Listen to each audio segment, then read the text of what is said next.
You know the funniest thing about love? Sometimes everyone else sees it years before you do. That was exactly how it had always been with Mason Brooks and me, although neither of us was brave enough to admit it. Every Thanksgiving, every Christmas, every 4th of July barbecue, every birthday dinner, I showed up at the Brooks family home, carrying something homemade. And every single time, Mason's mom greeted me with the same warm smile before wrapping me in a hug that lasted just a little too long. "There's my other son," she would say, while his dad laughed from the kitchen and shouted that my favorite apple pie was already cooling on the counter. Nobody ever asked whether I was coming. They simply assumed I would. Somewhere along the way, my place at their table had become as permanent as Mason's. It had been that way since freshman year of college, when two awkward 18-year-olds got paired together during orientation because our last names happened to start with the same letter. We survived impossible group projects, late-night study sessions fueled by cheap coffee, our first terrible apartments, our first real jobs, and more broken washing machines than either of us cared to remember.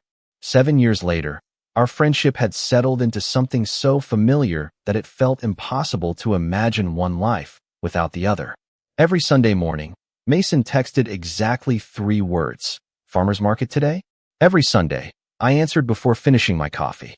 It became less of an invitation and more of a ritual, like sunrise or changing seasons. His family noticed those rituals long before we did. "You two act like an old married couple," his younger sister Lily loved to tease, while stealing strawberries from my grocery bag. Mason always rolled his eyes. I always laughed. Nobody bothered correcting her anymore, because doing so felt strangely unnecessary. The assumptions piled up over the years. At neighborhood block parties, people introduced me as Mason's partner before quickly apologizing when they realized they had guessed wrong. At family reunions, distant relatives asked when we planned to move in together, and Mason's grandmother simply winked and whispered, "There's no rush, sweetheart. Good things take time." We would exchange embarrassed glances, smile politely, and let the conversation drift somewhere else. Correcting everyone required more effort than letting them believe whatever they wanted. Besides, it never seemed important. Until one rainy Saturday afternoon in October. Mason's parents were celebrating their 30th wedding anniversary with a small gathering at the house, where every important memory seemed to begin. I arrived carrying a homemade cheesecake balanced carefully against my chest, while cold rain dotted the shoulders of my jacket. Before I could even knock, the front door swung open. Mason's mom looked at me, smiled like she had been expecting me down to the exact minute, and stepped aside. "Your room's still upstairs if you want to leave your overnight bag," she said casually. I blinked. "Overnight bag?" She looked just as confused. "Oh, honey, Mason said you were staying all weekend." I laughed. "He never actually asked." She shrugged with complete confidence. "He didn't have to." Somehow that answer lingered in my mind longer than it should have. Inside, the familiar scent of cinnamon, roasted turkey, and fresh coffee wrapped around me like a favorite blanket. Mason appeared from the hallway carrying a box of decorations. "You made it," he said with the easy grin that had always made stressful days feel lighter. "Of course I did," I answered automatically. The words escaped before I even thought about them. Of course I did. Not because anyone expected me to. Not because I felt obligated, but because showing up for Mason had become the most natural thing in the world. As I followed him into the living room, his dad glanced up from untangling string lights and smiled knowingly at his wife. They exchanged one of those silent conversations couples somehow mastered after decades together. Neither of them said a word.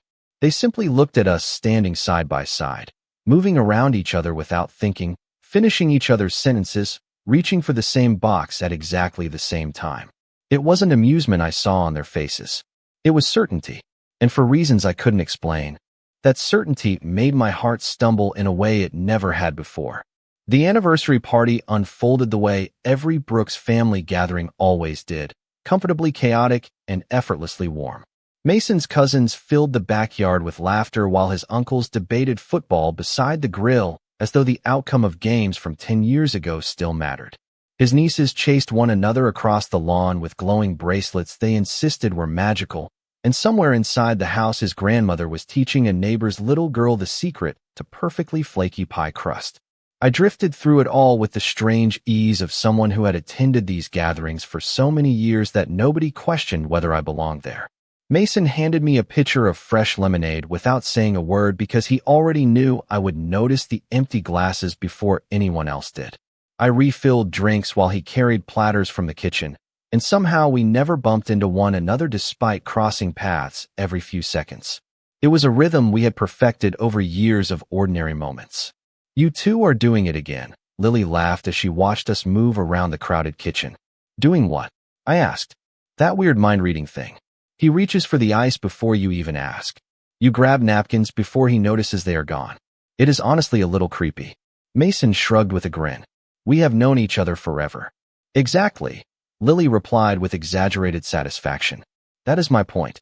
Later that afternoon, Mason's father asked us to drive into town to pick up another bag of charcoal and a few forgotten groceries. We climbed into Mason's aging blue pickup truck, the same one we had driven through countless road trips since college. The familiar scent of coffee, pine air freshener, and old playlists greeted me the moment I closed the passenger door. Mason started the engine while an acoustic song neither of us had intentionally selected began playing through the speakers. "Still have not deleted that playlist?" I teased. "You made it," he answered. "Deleting it would probably hurt your feelings." "Probably." We both laughed because he was absolutely right. The drive to the grocery store was barely 15 minutes, yet it felt oddly peaceful. We talked about work deadlines, my impossible client who could never decide on a logo, and Mason's newest architectural project for a neighborhood library. We also spent nearly 5 minutes debating whether pumpkin spice belonged anywhere except pie. It was nothing extraordinary. In fact, that was what made it special.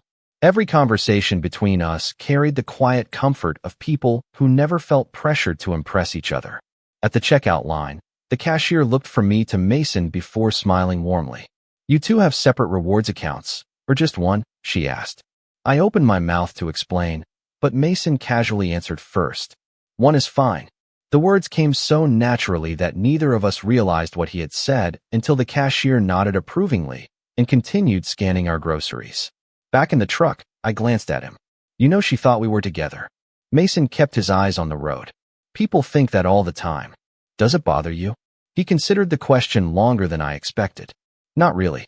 Does it bother you?" I stared out the window as familiar neighborhoods slipped by beneath golden October leaves. "I guess. I stopped thinking about it a long time ago." Mason smiled softly. "Me too." Neither of us noticed how quiet the truck became after that. It was not an uncomfortable silence. It felt thoughtful, almost fragile, as though both of us had accidentally opened a door we were not quite ready to walk through. When we returned to the house carrying grocery bags, Mason's grandmother spotted us from the porch swing and called out with unmistakable delight. "There they are. I was wondering where my favorite boys disappeared to." She smiled with complete certainty before adding, "You always come back together." I smiled automatically as I carried the bags inside. But for the first time, those simple words echoed somewhere much deeper than they ever had before. The weekend slipped by with the comfortable rhythm that had quietly shaped our lives for years. By Monday morning, everything looked exactly the same, yet something inside me felt slightly different. I noticed little things that I had somehow overlooked before. Mason always remembered how I took my coffee without asking. He knew I preferred extra cinnamon on oatmeal when the weather turned cold. If we ordered takeout, he automatically switched the vegetables on his plate with mine because he knew I loved broccoli and he never had. None of those habits had appeared overnight. They had simply become invisible because they were part of us. That Tuesday, I was buried beneath a mountain of design revisions when my office phone buzzed. The receptionist said someone had dropped off lunch for me. Confused, I walked downstairs and found a familiar paper bag sitting neatly on the front desk. Turkey sandwich on sourdough, sea salt chips, fresh fruit, unsweetened iced tea. Exactly what I always ordered from the cafe across the street. There was no note because there did not need to be one. I smiled before pulling out my phone. "You remembered I had back-to-back meetings today." His reply arrived almost instantly. "You forget to eat whenever you get busy." I laughed quietly to myself. "Thank you. Eat first. Work later." It was such a simple exchange, yet somehow it stayed with me for the rest of the afternoon. That evening, Mason stopped by my apartment carrying a toolbox after I casually mentioned over text that one of my kitchen cabinet doors had started hanging crooked. He did not ask whether I wanted help. He simply showed up wearing his old gray sweatshirt with 2 cups of hot coffee balanced in one hand. Move over, he said with an easy smile. Your cabinet has been bothering me for weeks.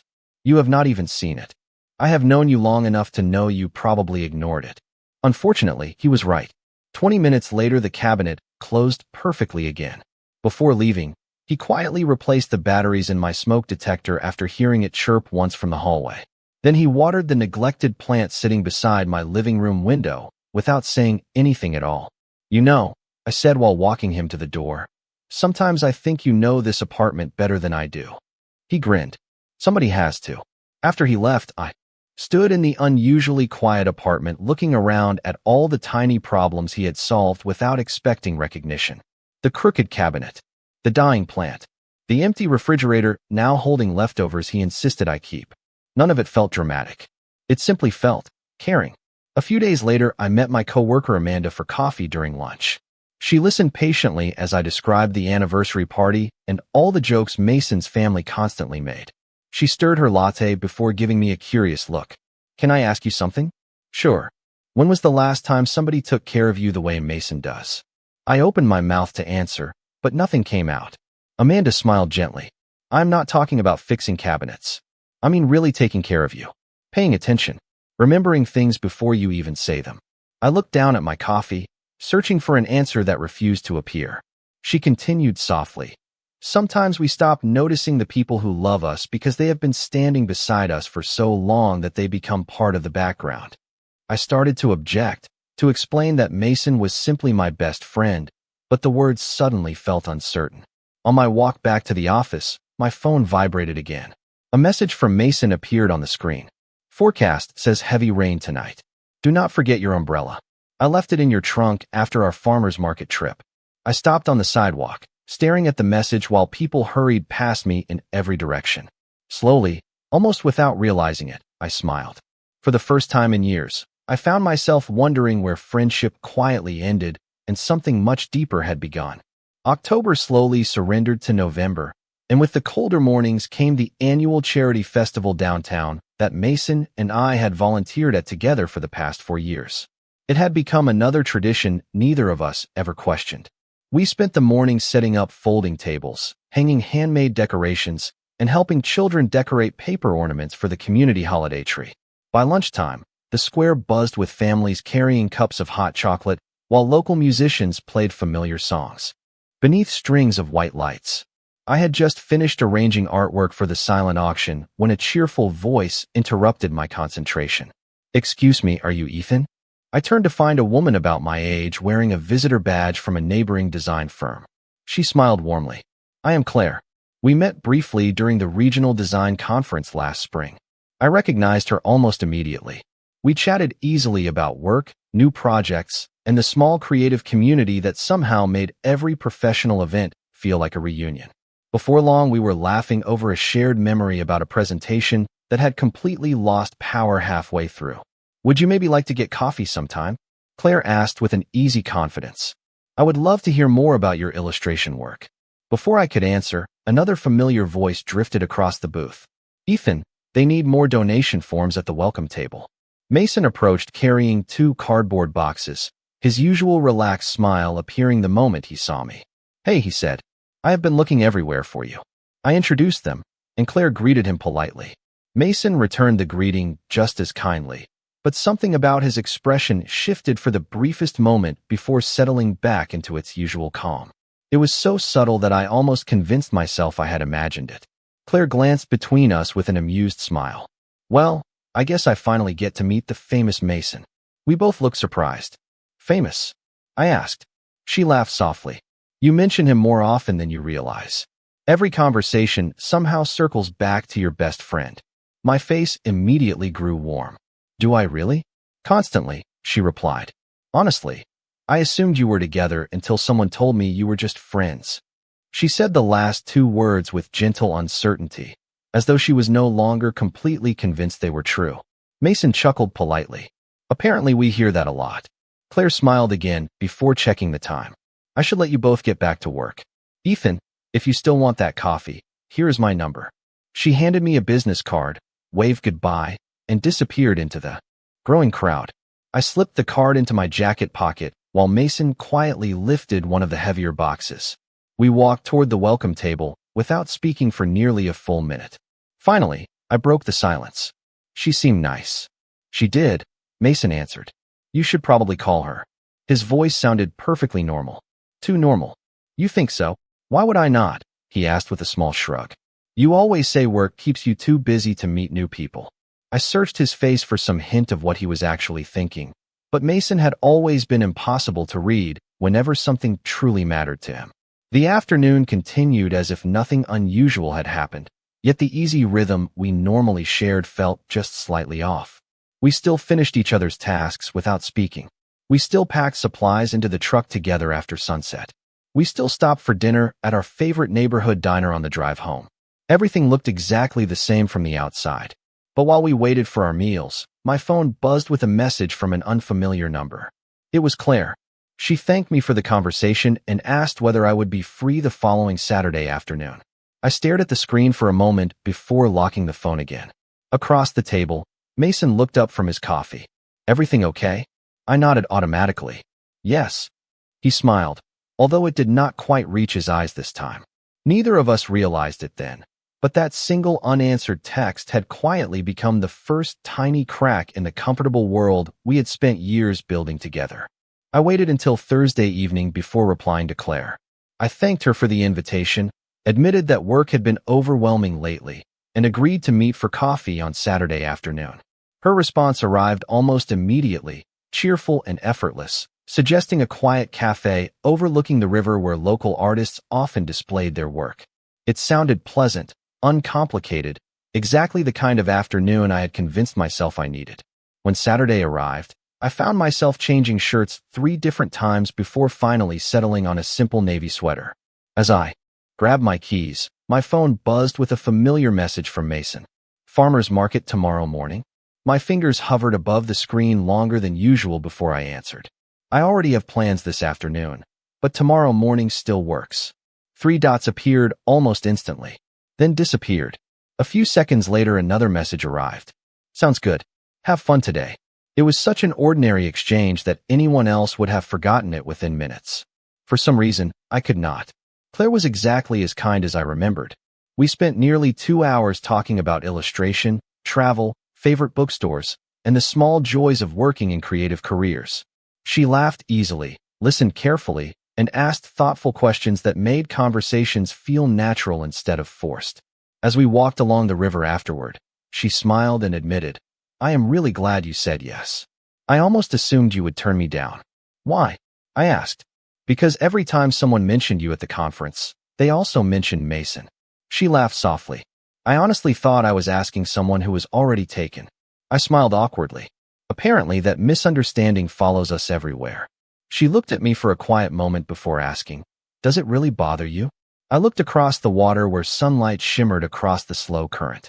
I never thought it did.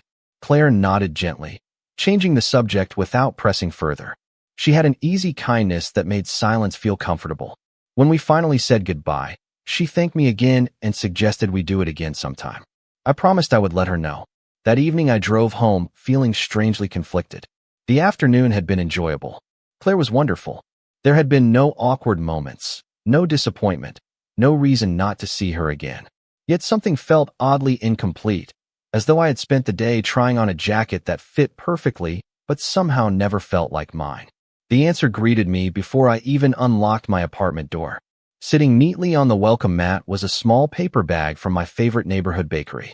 Inside was still warm sourdough bread, a container of tomato soup, and a handwritten note folded twice. Thought you might not feel like cooking tonight. Heat the soup for 3 minutes. Do not forget to stir halfway through. Mason. I laughed quietly despite myself. Only Mason would remember that I always forgot to stir soup in the microwave. I carried everything inside, warmed dinner exactly as instructed, and found myself smiling at the note far longer than I intended. The next morning, I arrived at the farmer's market 10 minutes late. Mason was already waiting beside the flower stand, holding 2 cups of coffee exactly the way he always did. You are late, he teased. I know. Good date. The question sounded casual, but there was something careful hidden beneath it. I nodded. Claire is really nice. I figured she would be. We started walking through the market together, Yet the familiar rhythm that usually carried us from booth to booth seemed harder to find. We paused longer than usual between conversations. We reached for the same basket of apples before both pulling our hands back with awkward smiles. Even the vendor noticed. "First disagreement today?" he joked. "Usually you two make decisions faster than married couples." Mason laughed politely while I forced a smile, but neither of us answered. As we continued walking beneath rows of colorful tents, surrounded by neighbors greeting us as they always had, I realized something had quietly changed. Nothing between us had actually happened, and somehow, that made the growing distance feel even harder to understand. The weeks that followed settled into a routine that looked perfectly ordinary from the outside, yet everything felt slightly out of rhythm. Claire and I met a few more times, sometimes for coffee after work, sometimes to browse a local bookstore or visit a weekend art exhibit. She was thoughtful, funny, and easy to be around. Every conversation flowed naturally, and I genuinely enjoyed her company. Still, I caught myself reaching for my phone to tell Mason about something amusing before remembering I was already spending that moment with someone else. Without realizing it, I slowly began saying no to some of the traditions that had quietly defined my life for years. One Sunday morning, Mason texted to ask if I wanted to visit the farmer's market. I replied that Claire had invited me to an outdoor photography festival. The following week, he suggested our usual movie night, but I explained that I had already promised to help Claire prepare artwork for a community gallery. Each excuse was completely true. None of them felt dishonest. Yet every message I sent carried a small weight I could not quite explain. Mason never complained. His replies remained warm, encouraging, and completely supportive. "Sounds like fun. Hope you both have a great time. Tell me how the exhibit turns out." Reading those messages should have made everything easier. Instead, they somehow made me feel worse. One Friday evening, I stopped by the Brooks family home to return a serving dish Mason's mother had lent me weeks earlier. The house was quieter than usual. Christmas decorations had begun appearing around the living room, and the familiar scent of cinnamon drifted from the kitchen. Mrs. Brooks welcomed me inside with the same affectionate smile she always wore, but after only a few minutes, she gently asked if I would help her carry a box of ornaments down from the attic. Once we finished, she sat beside me on the living room couch, folding tissue paper around delicate glass decorations with practiced care. "You have been busy lately," she said casually. "Work has been keeping me occupied," I answered, "and I have been spending some time with someone new." She nodded slowly. "Claire." I looked up in surprise. She smiled knowingly. Mason mentioned her. The room grew quiet for a moment. She carefully placed another ornament into the box before speaking again. "Can I tell you something without you thinking I am interfering?" I laughed softly. "You have earned that right years ago." She reached over and gently patted my hand. "Mason has always been happiest when you are around." I smiled. "He is my best friend." "I know." Her voice remained gentle. "But lately this house feels different." I glanced toward the kitchen where Mr. Brooks quietly read the newspaper at the table. "Different how?" "Quieter." She looked toward the hallway before lowering her voice. "He still comes over for Sunday dinner. He still smiles. He still tells us about work. But he leaves earlier now. Sometimes he sits on the back porch for an hour without saying much at all." I frowned slightly. "Has something happened?" She studied me with kind, patient eyes that reminded me of every holiday and every family meal we had shared together. "That is what I hoped you might know." Before I could answer, the front door opened. Mason stepped inside carrying grocery bags, stopping briefly when he saw me sitting beside his mother. His smile appeared immediately, warm as ever, but there was a hint of surprise behind it. "Hey," he said. "I did not know you were coming over. I was just returning the serving dish." "Good timing," his mother replied brightly. "Dinner is almost ready." Mason looked at me for a second before asking the question as naturally as if it were nothing at all. "Do you have plans tonight?" I hesitated. Claire and I had agreed to meet later that evening for a holiday concert downtown. "Actually, I do." Mason nodded once, his expression never changing. "Of course you do." He carried the groceries into the kitchen, leaving behind nothing more than a quiet smile. Yet as I watched him walk away, Mrs. Brooks gently squeezed my hand and whispered almost to herself, "If he keeps pretending everything is fine, one day he is going to believe it himself." That night, I barely heard a single song at the holiday concert. Claire noticed before I did. We stood beneath thousands of white lights wrapped around the trees in the town square, while a choir sang familiar Christmas classics, yet my thoughts kept drifting somewhere else. "You are very quiet tonight," Claire said gently as we walked toward a stand selling hot chocolate. I smiled apologetically. "Sorry, I think I have a lot on my mind." She handed me a warm paper cup before leaning against the wooden railing overlooking the skating rink. Families laughed below us while children stumbled across the ice holding their parents' hands. After a long silence, Claire looked at me with the same kindness she had shown from the very beginning. "Can I ask you something?" I nodded. "When you imagine calling someone after a really good day, or after a really terrible one, who is the first person you think about?" The answer arrived before I could stop it. "Mason." I laughed awkwardly, hoping to soften the honesty of it, but Claire simply smiled. "I thought so." I frowned. "You did. Ethan, every time we spend time together, your stories somehow find their way back to him. Your favorite restaurant is where Mason introduced you to spicy food. Your favorite hiking trail is where the two of you watched your first sunrise after college graduation. Even your apartment has furniture he helped you build." She paused before continuing. I kept wondering what kind of person could leave such a mark on someone's everyday life. I looked down at the steam rising from my cup. "He has just always been there." Claire nodded. "Exactly." Her voice remained calm and warm. "And maybe you have never asked yourself why that matters so much." We walked another block before she stopped beneath a glowing street lamp. "I like you, Ethan. I really do. But every time I look at you, I feel like part of your heart is quietly waiting for someone else to catch up." I stared at her, unable to find the right words. She smiled with remarkable grace. "You do not have to apologize. Sometimes the hardest person to be honest with is yourself." Before leaving, she hugged me warmly. "I hope whoever he is realizes how lucky he already is." I drove home with her words echoing through the quiet streets. Instead of turning toward my apartment, I found myself parking outside the Brooks family home without even consciously deciding to go there. Christmas lights glowed softly across the front porch. Through the living room window, I could see Mr. Brooks sitting alone beside the fireplace reading a book. When he noticed me outside, he opened the front door before I even reached it. "Come on in, son." The familiar greeting somehow made my chest tighten. We sat together in the kitchen while fresh coffee brewed. After a few minutes he spoke without looking up. "Mason went for a walk." I nodded silently. Mr. Brooks folded his hands on the table and smiled with quiet understanding. "Can I tell you something my father once told me?" "Of course." "He said that fear has a funny way of disguising itself as patience." I looked at him, confused. He continued, "For years I thought I was waiting for the right moment to tell my wife how I felt. Truth was, I was terrified of changing something beautiful." He chuckled softly. "Turns out refusing to choose is still a choice." The room fell silent except for the gentle ticking of the old clock above the stove. Finally, he looked directly at me. "Mason is not afraid of losing his best friend." His voice remained calm, almost impossibly gentle. "He is afraid of losing the person he quietly built his future around before he even realized he was doing it." I felt every word settle heavily inside my heart because, for the first time, I recognized the exact same fear living inside me.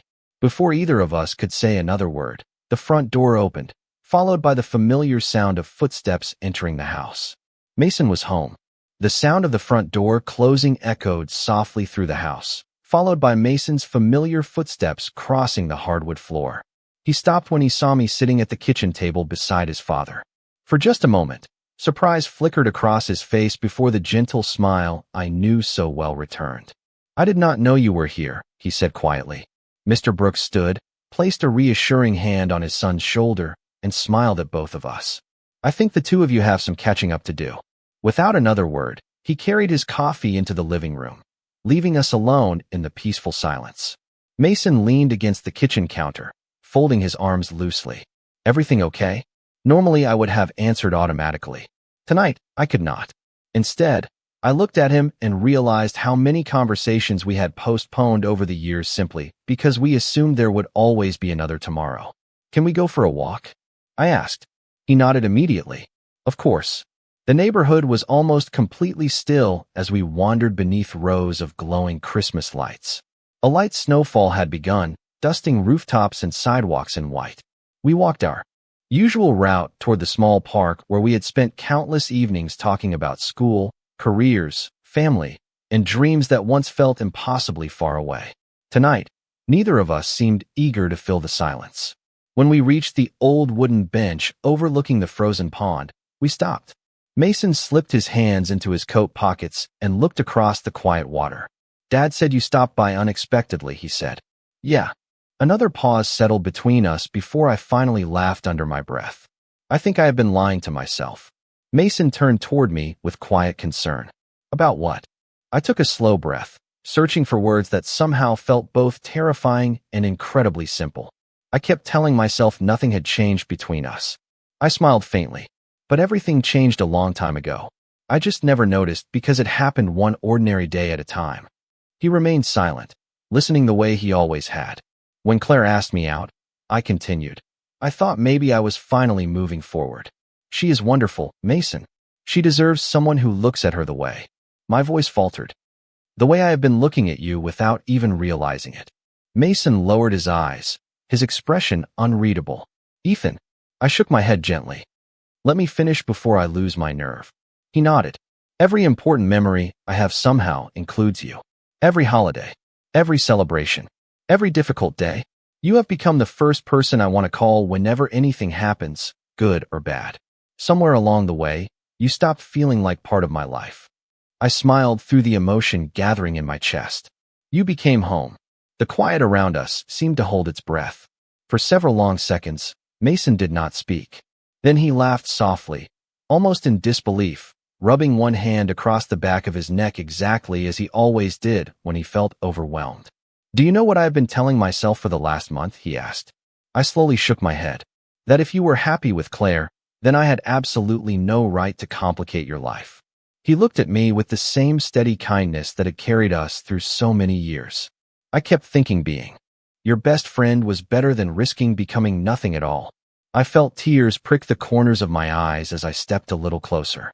"You were never going to become nothing." Mason smiled, relief and disbelief mixing together in a way I had never seen before. "I think I started falling in love with you years ago," he admitted quietly. "I just convinced myself that protecting our friendship mattered more than saying it out loud." I laughed through the emotion between us. "Looks like we were both unbelievably stubborn." He smiled wider than I had seen in weeks. "That sounds about right." Without any dramatic declarations or grand gestures, I reached for his hand.